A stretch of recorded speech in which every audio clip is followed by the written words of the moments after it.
Hai sahabat-sahabat MUA.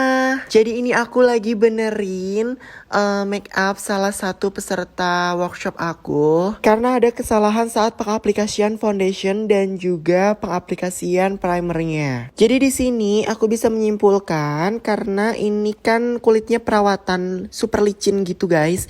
Jadi pelembabnya itu kurang banyak ya karena kulitnya tuh super kering banget dan juga ngebakar foundationnya agak kelamaan jadi foundationnya super kering jadi malah ngekrek. Dan juga saat ditempel menggunakan LT Pro Smooth Corrector yang ada malah kelihatan dempul dan juga malah tambah pecah-pecah. Nah jalan satu-satunya adalah tinggal dihapus aja guys, tapi jangan semuanya, tapi setengah wajah aja atau bagian pipi aja.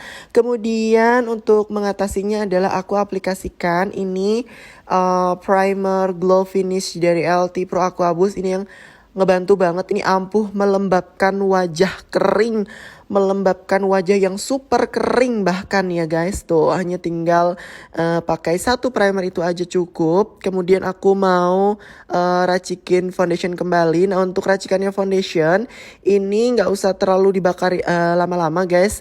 Ini cukup beberapa detik aja, kemudian langsung di tap ke semua wajahnya yang udah aku hapus tadi itu. Nah ini tinggal di tap-tap aja. Pokoknya kalau ada kesalahan yang udah fatal banget gak usah dilanjutin, daripada nanti hasil akhirnya kurang memuaskan. Mending dihapus aja dulu, kemudian diulang di bagian yang salah aja ya, jangan semuanya.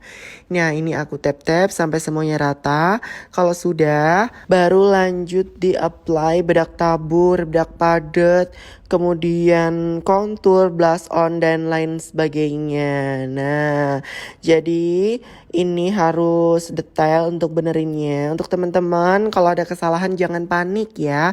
Pokoknya harus tetap tenang, tinggal dihapus aja, dibenerin lagi. Selagi masih bisa ditempel, ditempel. Tapi kalau misalnya sudah nggak bisa ditempel lagi, udah langsung hapus aja terus diulang ya guys.